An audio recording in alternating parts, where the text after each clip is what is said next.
Hi. I would like to start with a thought, and it's that generally we young professionals. Oh, thanks. Okay.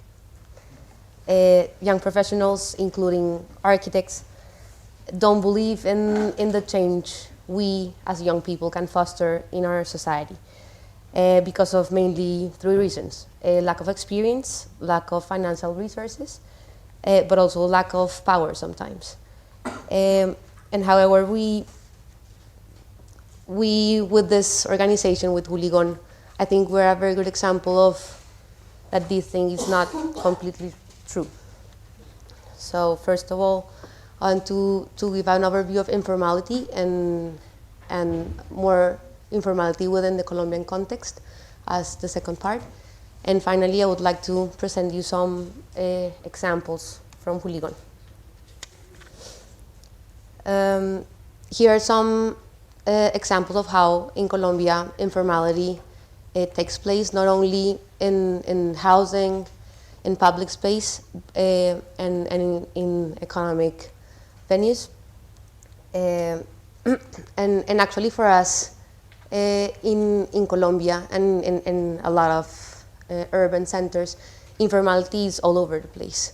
In the public transportation, in the street vendors, and we are dealing with informality, and informality is part of our life every time. Here in those images is one of the physical borders of Bogotá, that it's the Bogotá's river, and so you can here recognize how these informal settlements, it's being surrounded by the Bogotá's physical boundary. But also I would like to say that informal settlements, as you may say, it's not are a crucial part of the housing provision for all of our cities, and as a result, a lot of housing typologies are part of our identity, and we with our architecture would like to take advantage of this identity that informality has been showing us for through time. Here are some quick data about Colombia. Colombia is one of the most unequal countries in the world. We also have an overwhelming urban growth. And in the year 2000, we had 300% of urban growth. And for the year 2020, we'll have at least 80. And we also have a huge percentage of people living under poverty. More or less 25% of Colombians live under the poverty line.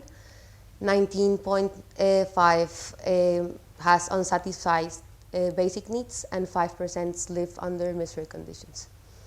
And of course, this is represented physically within slums and within our cities.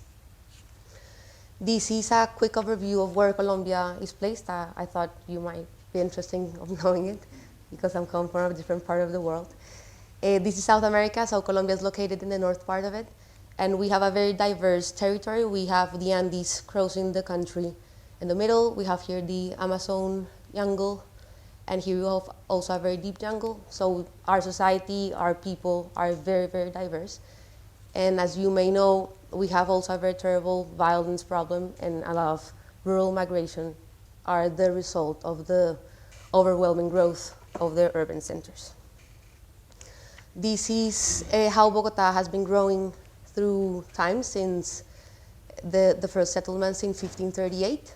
As you can recognize, we don't have a very old city as you have, for example, here in the Middle East.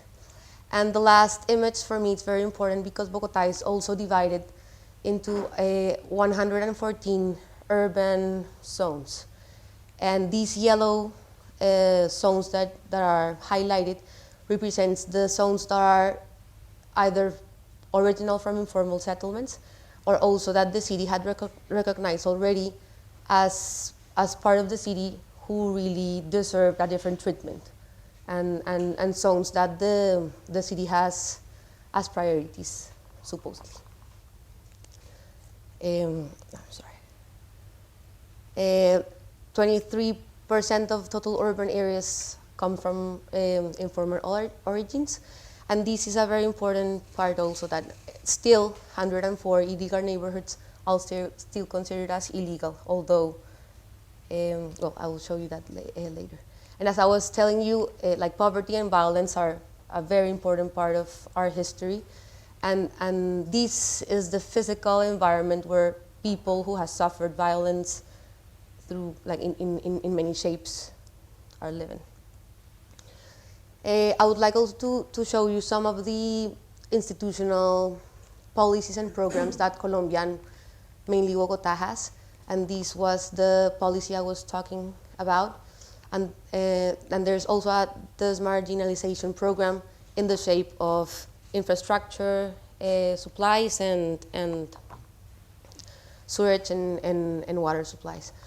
But also we have a very important program in land titling and really legalizing the settlements itself. Now I would like to show you some images of the places we work within our NGO. This is Ciudad Bolívar, that it's one of the most marginal parts of Bogotá historically. A lot of people that come from the rural areas are settling in this part of the neighborhood. But this is one of the neighborhoods they have been settling. And this is Altos de Casucá, that it's in Suacha, that it's one of Bogotá's neighbor municipalities, but it's also physically conurbated with Bogotá itself. So in these two images, you can see how in 10 years, really the fabric and the city has been growing dramatically. Now I would like to tell you more about our work with Juligon. Juligon, it's an NGO that was created in the memory of Juliana Gonzalez. That's where the name came from. And we really are focused on provide inclusive social and participatory architecture and design to slum territories in Bogotá and its neighbor municipalities. So our goals are to, as I said, to bring design, innovation, architecture to people that really don't have access to it and really have to take advantage of any resource they have in their hands to shape their houses, their urban environment in general.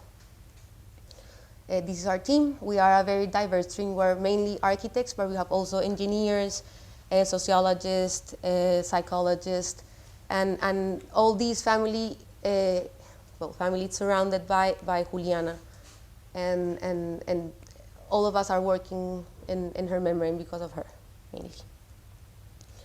These are the 4 action lines. Well, I forgot to tell you that we're only a 3-year-old organization, so we're an organization that's pretty young, and this is their 4 main action lines. That is home improvement, architectural design, participatory design, and the materials lab. And I would like to show you some examples of the house improvements and also of the participatory design ones. In the first year and a half of the NGO, we were trying to find what to do with all the good intentions and all the work we wanted to pursue within the NGO. So we started to contact people that we knew, housekeepers or gardeners that we knew and that we knew that they had this type of houses and this type of typologies. And for us, it was very important to improve their housing conditions with very basic design interventions. For example, as you can see here, this space that it's this new one had not enough light, for example, or ventilation, because there was a wall within these 2 spaces. So this was a completely black space. So we just shifting the roof a little bit higher and putting ventilation, we really improved the habitability conditions of this family. But actually, we are an NGO that is based on voluntary work, and we all as architects have a parallel job. So we really wanted to optimize our time and our resources. So from 2011 onwards, we have been more focusing on community center and community building, so we can really spread our impact in the more people than only just one punctual house. So that's why we are now focusing more in participatory design processes within community buildings. This is the first community building we started to work with. It's a cultural house, as they call it in the barrio Julgon, in Suacha, not in Bogotá, but in the neighboring municipality. And we found a very big space that seemed to be abandoned and that people didn't really care about it. And for us, but was very, we were like wondering why people who really don't have any community facilities didn't take advantage of this one, for example. So we thought that one participatory process could be helpful to really create a sense of belonging through the building. These are some examples of the workshops we have been doing for almost 2 months. They're part of the group, and this is an inhabitant of Julio Rincon. And here we have some concepts that afterwards will be translated into architecture. And for example, these were tiny holes on the wall and on the roof because children were throwing stones because they didn't like or didn't care about the building. But when we just came inside the building, we thought it was beautiful to see spotlights inside the space. Also, they were using, as you can see in this image, the walls of the building as a graffiti space to really tell people how they were feeling in the community or to communicate a lot of things. So we also thought that it would be very important. And in this image you can see mainly the view. It's in a hilly place, so it was very important that the new project will take advantage of this view. And as you can see here, the building was completely closed. They only have this little door, and this was all surrounded by walls. So we wanted, this community was very divided, and the young people and the old people were fighting for the power of the community center. And at the end, this was one of the obstacles that didn't allow the project to continue, unfortunately.